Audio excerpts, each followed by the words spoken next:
Psalm 91 is one of the most powerful and comforting passages in all of Scripture, a divine declaration of protection, faith, and refuge. It speaks to the heart of every believer who has ever faced fear, danger, or uncertainty. He who dwells in the secret place of the Most High shall abide under the shadow of the Almighty.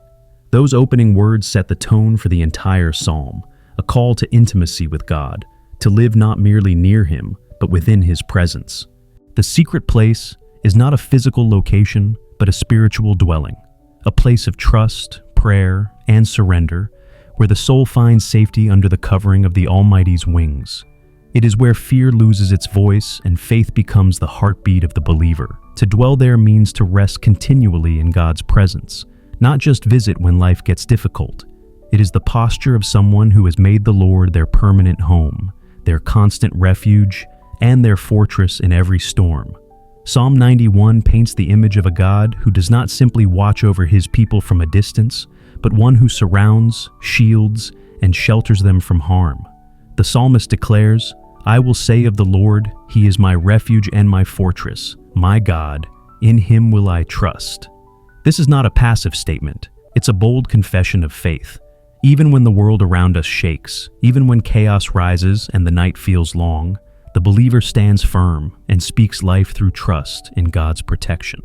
The verses go on to describe a series of dangers, deadly diseases, arrows that fly by day, terror in the night, destruction that wastes at noonday, and yet, amid all of this, the promise remains.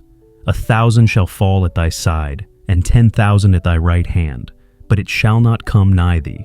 This is not a denial of the existence of evil, but a declaration that those who abide in God's presence are covered by a supernatural immunity that the world cannot comprehend. His angels are given charge over them, to guard them in all their ways, lifting them up so they will not even dash their foot against a stone. The imagery here is both poetic and profound. It shows us that God's protection is not limited to great miracles, but extends even to the smallest steps of our journey. Every path we walk, every decision we make, every unseen danger we face, God's hand is already there, guiding, shielding, and strengthening us. Psalm 91 reminds us that our safety is not rooted in human systems, medical advancements, or earthly securities. It is rooted in the presence of God Himself.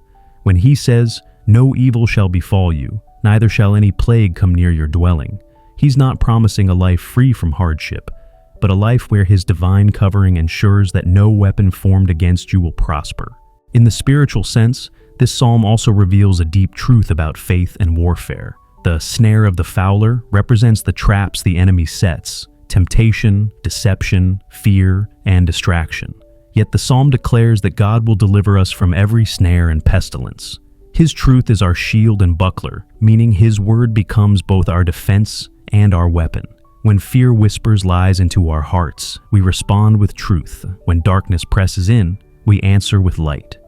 To live under the shadow of the Almighty is to live in the constant awareness that no matter what surrounds us, God's presence surrounds us more. His shadow represents His nearness. Shadows only fall when the source of light is close.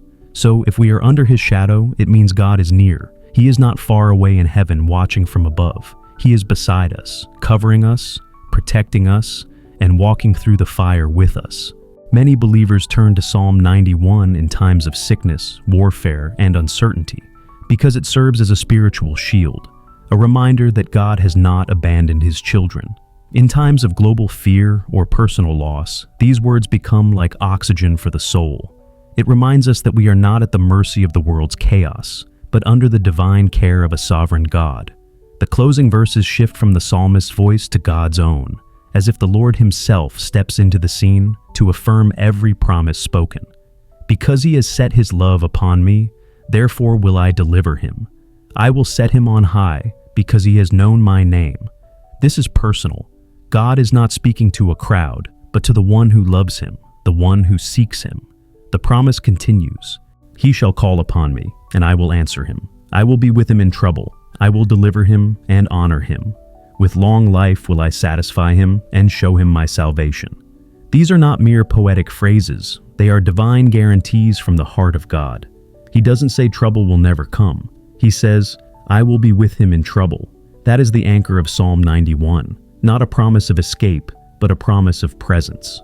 Psalm 91 ultimately teaches us that divine protection is born out of divine relationship. The one who dwells, abides, and loves God is the one who experiences his supernatural covering. It calls us to intimacy, trust, and surrender, to choose faith over fear, presence over panic, and prayer over pressure. In a world filled with uncertainty, Psalm 91 stands as a spiritual refuge, a sacred reminder that God is still the Most High, still the Almighty, still the faithful protector who keeps his word.